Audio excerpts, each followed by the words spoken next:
Hello everyone, मैं गोविंद स्वागत करता हूं आप सभी को आपके अपने यूट्यूब चैनल लक्ष्य पॉसिबल पर। आज के वीडियो में बिहार से रिलेटेड सभी इम्पोर्टेंट प्रश्न को हम सभी कवर करने जा रहे हैं, जो लगभग बिहार के सभी एग्जाम में पूछे जाते हैं। तो आज का वीडियो शुरू से लेकर लास्ट तक पूरा आप जरूर देखिएगा, और अगर आज के वीडियो में कोई इंपॉर्टेंट प्रश्न छूट भी जाता है तो वो आप हमें कमेंट सेक्शन में ज़रूर बताइएगा।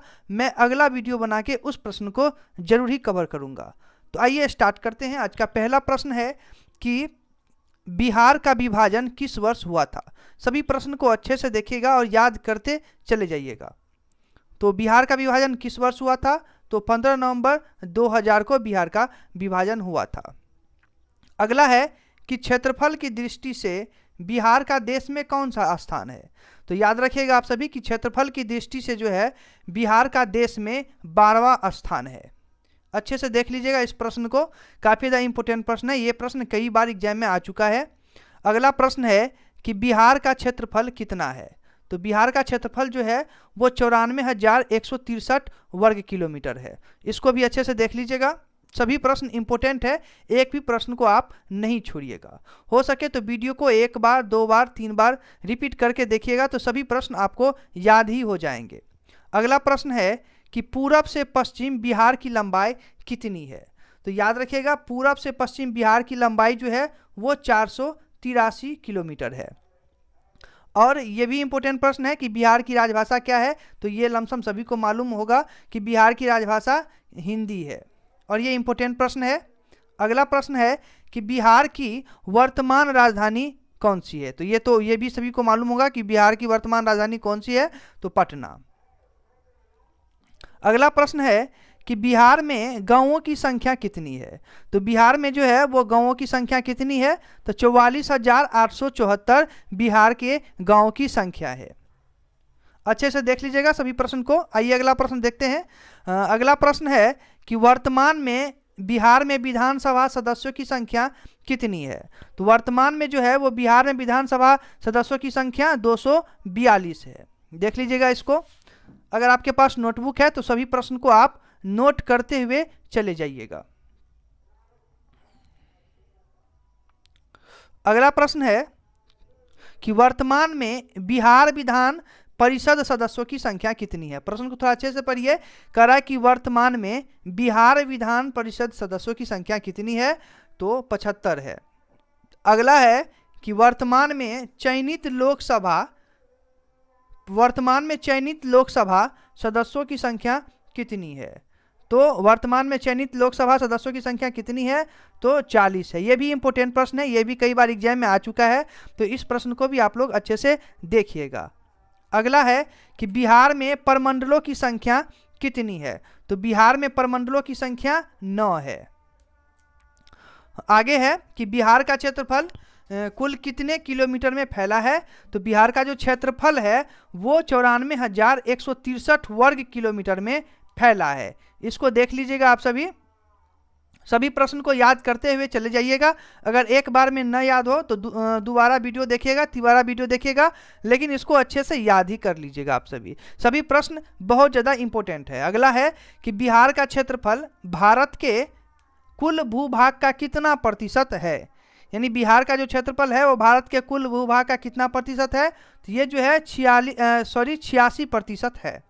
अगला है कि बिहार में सिंचाई का मुख्य साधन क्या है। तो बिहार में जो है सिंचाई का मुख्य साधन नहरें हैं। नहर जो है जिससे पानी बहती है वो बिहार में सिंचाई का मुख्य साधन है। अगला है कि बिहार राज्य के प्रथम मुख्यमंत्री कौन थे। तो बिहार राज्य जो है उसके प्रथम मुख्यमंत्री डॉक्टर श्री कृष्ण सिंह जी थे। आगे है कि बिहार के प्रथम राज्यपाल कौन थे। तो बिहार के प्रथम राज्यपाल जो हैं वो जयराम दौलत राम जी थे। अगला देखते हैं। अगला है कि बिहार के प्रथम विधानसभा अध्यक्ष कौन थे। तो बिहार के प्रथम विधानसभा अध्यक्ष राम दयालु सिंह जी थे। इसको भी देख लीजिएगा अच्छे से। आइए अगला देखते हैं। अगला है कि बिहार में प्रकाशित होने वाला पहला हिंदी समाचार पत्र कौन सा था। बिहार में, प्रश्न रिपीट कर रहा हूं कि बिहार में जो प्रकाशित होने वाला पहला हिंदी समाचार पत्र कौन सा था। तो उसका नाम था समाचार पत्र का बिहार बंधु। सभी प्रश्न बहुत ज़्यादा इंपॉर्टेंट है। अगला है, आगे देखते हैं कि बिहार में किस वर्ष प्रथम हिंदी समाचार पत्र बिहार बंधु का प्रकाशन हुआ था। तो इससे पहले जो हम प्रश्न देखे थे वो था कि बिहार में प्रकाशित होने वाला पहला हिंदी समाचार पत्र कौन सा था। अब यहाँ पर देखते हैं कि बिहार में किस वर्ष प्रथम हिंदी समाचार पत्र बिहार बंधु का प्रकाशन हुआ। यह किस वर्ष हुआ था बिहार बंधु का प्रकाशन समाचार पत्र का? तो वर्ष 1872 ईस्वी में। ये दोनों प्रश्न आ सकते हैं, तो इस दोनों प्रश्न को अच्छे से देख लीजिएगा आप सभी। आगे है कि बिहार में प्रथम हिंदी दैनिक समाचार पत्र कौन सा था। तो ये जो है सर्व हितैषी था बिहार में प्रथम हिंदी दैनिक समाचार। अगला है कि किस वर्ष बिहार में पहली बार हिंदी दैनिक समाचार पत्र प्रकाशित किया गया था। तो ये जो है वर्ष 1880 में प्रकाशित किया गया था। आगे है बिहार का प्रथम अंग्रेजी दैनिक समाचार पत्र कौन सा था। प्रश्न को अच्छे से पढ़िए कि बिहार का प्रथम अंग्रेजी दैनिक समाचार पत्र कौन सा था।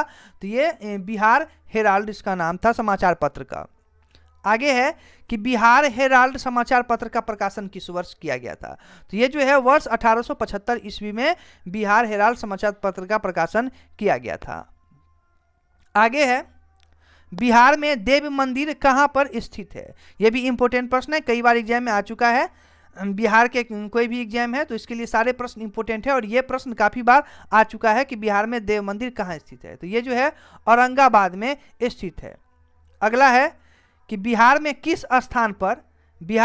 स्थान पर महात्मा बुद्ध की प्रतिमा स्थापित की गई है। तो इसका उत्तर होगा बोधगया में। आइए अगला प्रश्न देखते हैं। अगला प्रश्न है कि बिहार के किस स्थान में गुरु पर्व का आयोजन किया जाता है। तो ये जो है पटना में किया जाता है बिहार गुरु पर्व का आयोजन।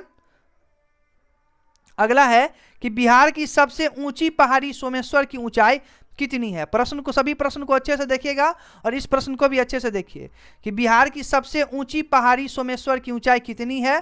तो 880 मीटर है। आइए आगे बढ़ते हैं। आगे है कि वर्ष 1931 में, प्रश्न को अच्छे से देखिएगा कि वर्ष 1931 में बिहार में सोशलिस्ट पार्टी का गठन किसके कार्यकाल में किया गया था।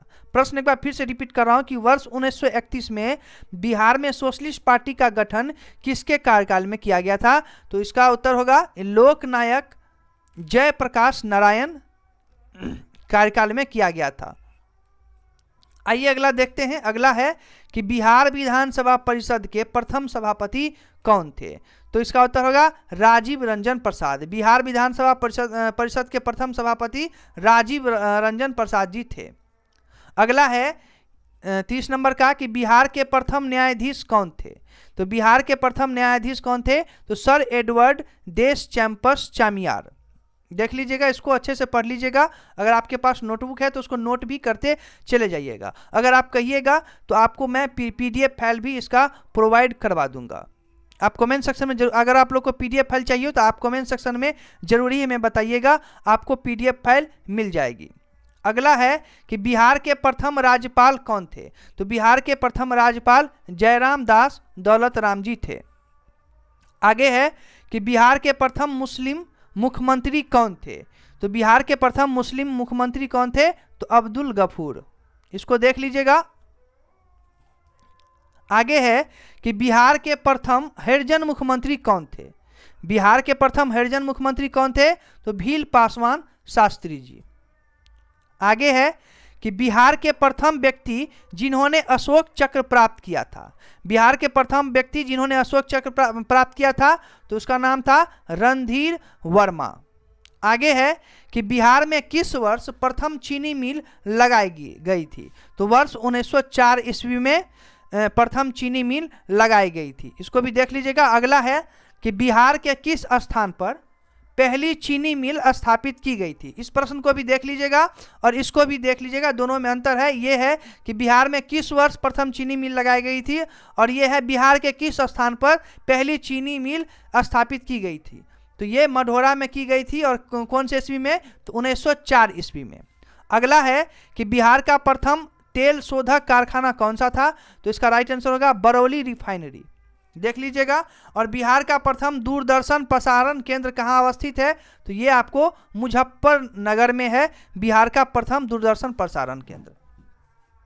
आगे है, बिहार का प्रथम विज्ञान केंद्र कहाँ अवस्थित है, तो ये है श्री कृष्ण विज्ञान केंद्र। कहाँ पे है, तो पटना में है। आगे है कि बिहार का प्रथम स्टेडियम कौन सा है, तो ये है मोइनुल हक स्टेडियम। ये कहाँ पे है, तो पटना में है। अगला है, बिहार का प्रथम नृत्य भवन कौन सा था, तो ये था भारतीय कला मंदिर। ये कहाँ पे है, पटना में स्थित है। आगे है कि किस वर्ष बिहार में पंचायती राज अधिनियम पारित किया गया था। एक बार प्रश्न को फिर से रिपीट कर रहा हूं क्योंकि इंपॉर्टेंट प्रश्न है। किस वर्ष बिहार में पंचायती राज अधिनियम पारित किया गया, तो वर्ष 1993 ईस्वी में बिहार में पंचायती राज अधिनियम पारित किया गया। आइए 44 नंबर का प्रश्न देखते हैं। बिहार का महापर्व किसे कहा जाता है, तो छठ पर्व को बिहार का महापर्व कहा जाता है। इसको भी देख लीजिएगा आप सभी अच्छे से। अगला है, किस व्यक्ति द्वारा बिहार में हिंदी को पथ प्रशस्त करने वाला अग्रिम व्यक्ति कहा जाता है। प्रश्न एक बार फिर से रिपीट कर रहा हूं कि किस व्यक्ति द्वारा बिहार में हिंदी को पथ प्रशस्त करने वाला अग्रिम व्यक्ति कहा जाता है, तो इसका उत्तर होगा सदल मिश्रा। अगला है, बिहार के किस व्यक्ति को भारत का राष्ट्र कवि कहा जाता है। बिहार के किस व्यक्ति को भारत का राष्ट्र कवि कहा जाता है, तो रामधारी सिंह दिनकर जी को भारत का राष्ट्र कवि कहा जाता है। ये कहाँ के हैं, तो बिहार के रहने वाले हैं रामधारी सिंह दिनकर जी। अगला है, जनसंख्या की दृष्टि से 2011 के अनुसार, देख लीजिएगा काफ़ी ज़्यादा इंपॉर्टेंट प्रश्न है, ये पूछ देता है एग्जाम में कि जनसंख्या की दृष्टि से 2011 के अनुसार बिहार का भारत में कौन सा स्थान था, तो इसका उत्तर होगा तीसरा स्थान था। आइए अगला देखते हैं। अगला है, 2011 के बिहार का जन घनत्व कितना था, तो 2011 के बिहार का जन घनत्व कितना था, तो 1102। आइए 49 नंबर का प्रश्न देखते हैं कि बिहार का न्यूनतम जनसंख्या घनत्व वाला जिला कौन सा है, तो बिहार का न्यूनतम जनसंख्या घनत्व वाला जिला कौन सा है, तो यह है कैमूर जिला और 382 प्रति वर्ग किलोमीटर में फैला हुआ है। और आज का अगला प्रश्न है 50 नंबर का कि बिहार का सर्वाधिक साक्षरता वाला जिला कौन सा है, तो कौन सा है, रोहतास जिला है। 75.59% मतलब साक्षरता है, साक्षर है वहाँ के लोग, तो बिहार का सर्वाधिक साक्षरता वाला जिला है रोहतास। इसको भी आप लोग देख लीजिएगा अच्छे से। तो आज का वीडियो चूंकि लंबा हो जाएगा, तो आज के वीडियो में केवल 85 प्रश्न रखते हैं। और अगर आप लोग कमेंट कीजिएगा ये वीडियो अच्छी लगी हो और आप कमेंट कीजिएगा, तो मैं नेक्स्ट वीडियो बहुत जल्द ही अपलोड कर दूंगा बिहार से रिलेटेड। तो आज का वीडियो आप लोग को कैसा लगा कमेंट सेक्शन में ज़रूर बताइएगा। फिर मिलेंगे नेक्स्ट वीडियो में इसी तरह के मोस्ट इम्पोर्टेंट जीके का प्रश्न लेके। तब तक के लिए आप सभी से इजाज़त चाहता हूँ। वीडियो को देखने के लिए धन्यवाद।